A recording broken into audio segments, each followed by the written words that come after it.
पापा कोई नहीं है हम दुनिया में। मेरी बड़ी बेटी और छोटी बेटी दोनों दब गई। तो करीबन 50 मिनट तक CPR हम देते रहे मुंह से मुंह।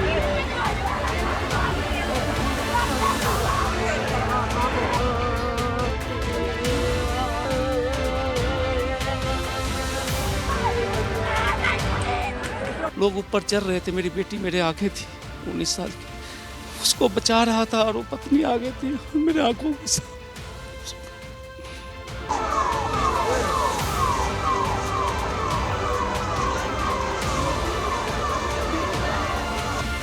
नई दिल्ली रेलवे स्टेशन भगदड़ हादसे पर सियासत में उबाल आ गया है। विपक्षी पार्टियों के निशाने पर एक बार फिर मोदी सरकार है। समूचा विपक्ष बीजेपी पर हमलावर है। हादसे में 18 लोगों की मौत के बाद अखिलेश से लेकर ओवैसी तक मोदी सरकार को घेर रहे हैं और पीड़ित परिजनों के लिए शोक संवेदना व्यक्त कर रहे हैं। चलिए अब आपको सिलसिलेवार तरीके से बताते हैं कि विपक्ष के किस नेता ने इस हादसे के जरिए सरकार के लिए चुभने वाली क्या बात कही है। समाजवादी पार्टी के राष्ट्रीय अध्यक्ष अखिलेश यादव ने इस घटना से जुड़ा एक पोस्ट अपने आधिकारिक एक्स हैंडल पर किया, जिसमें वो लिखते हैं, दिल्ली में महाकुंभ के श्रद्धालुओं की दर्दनाक मौत हृदय विदारक है। सरकार में बैठे लोगों को राजनीतिज्ञ नहीं, एक उस परिवार वाले की तरह सोचना होगा जिसने अपनी माँ, बाप, भाई, बहन, बच्चे और नाते रिश्तेदार खोए हैं। मृतकों के शवों को सम्मान उनके परिजनों तक पहुंचाने का ईमानदार इंतजाम किया जाए और घायलों को सर्वश्रेष्ठ उपचार उपलब्ध कराया जाए। भाजपा सरकार मौत का सच छिपाने का पाप ना करे। जहां अखिलेश बीजेपी पर सच छिपाने का आरोप लगा रहे हैं, तो वहीं AIMIM चीफ ओवैसी ने घटना की जांच SIT से कराने की मांग कर दी है और लिखा, नई दिल्ली रेलवे स्टेशन पर हुई भगदड़ में मरने वालों के परिजनों के प्रति मेरी गहरी संवेदना है। ये एक टाली जा सकने वाली त्रासदी थी। भाजपा सरकार जो हुआ उसे छिपाने की कोशिश कर रही है। ओवैसी ने कहा कि छिपाने के बजाय त्रासदी की जांच के लिए एक स्वतंत्र न्यायिक निगरानी वाली SIT का गठन किया जाना चाहिए। रेलवे की प्रणालीगत विफलताओं की स्वतंत्र जांच होनी चाहिए।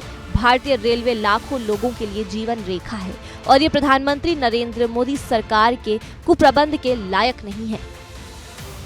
वहीं कांग्रेस अध्यक्ष मल्लिकार्जुन खड़गे ने भगदड़ हादसे पर गहरा दुख जताते हुए एक्स पर एक साथ कई मांगे रख दी हैं और लिखा, नई दिल्ली रेलवे स्टेशन पर भगदड़ से कई लोगों की मृत्यु हो जाने का समाचार अत्यंत पीड़ादायक है। स्टेशन से आ रहे वीडियो बेहद हृदय विदारक है।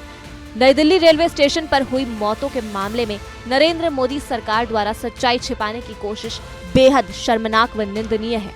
हमारी मांग है कि मृतकों व घायलों की संख्या जल्द से जल्द घोषित की जाए व गुमशुदा लोगों की पहचान भी सुनिश्चित की जाए।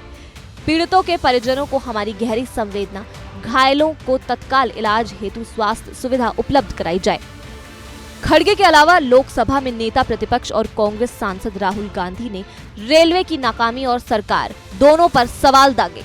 बोले, नई दिल्ली रेलवे स्टेशन पर भगदड़ मचने से कई लोगों की मृत्यु और कईयों के घायल होने की खबर अत्यंत दुखद और व्यथित करने वाली है। शोकाकुल परिवारों के प्रति अपनी गहरी संवेदनाएं व्यक्त करता हूं और घायलों के शीघ्र स्वस्थ होने की आशा करता हूं। ये घटना एक बार फिर रेलवे की नाकामी और सरकार की असंवेदनशीलता को उजागर करती है। प्रयागराज जा रहे श्रद्धालुओं की बड़ी संख्या को देखते हुए स्टेशन पर बेहतर इंतजाम किए जाने चाहिए थे। सरकार और प्रशासन को सुनिश्चित करना चाहिए कि बद इंतजामी और लापरवाही के कारण किसी को अपनी जान न गंवानी पड़े। राहुल के साथ उनकी बहन और सांसद प्रियंका गांधी वाड्रा ने भी रेलवे स्टेशन भगदड़ हादसे पर अपनी प्रतिक्रिया दी। उन्होंने अफसोस जाहिर करते हुए कहा, नई दिल्ली रेलवे स्टेशन पर भीड़ की वजह से मची भगदड़ में महिलाओं और बच्चों समेत कई लोगों की मृत्यु का समाचार अत्यंत दुखद है। ईश्वर दिवंगत आत्माओं को शांति प्रदान करे। शोक संतप्त परिजनों के प्रति मेरी गहरी संवेदनाएं। घायलों के शीघ्र स्वस्थ होने की कामना करती हूँ। सारे विपक्षी पार्टियों के धुरंधर केंद्र की मोदी सरकार और रेलवे विभाग पर ताबड़तोड़ जुबानी हमले बोल रहे हैं। हालांकि उनकी इन मांगों पर सरकार कितनी गौर करती है, ये देखना अहम होगा। गौरतलब है कि शनिवार को नई दिल्ली रेलवे स्टेशन पर भगदड़ मच गई, जिसमें अब तक 18 लोगों की मौत की पुष्टि हो चुकी है।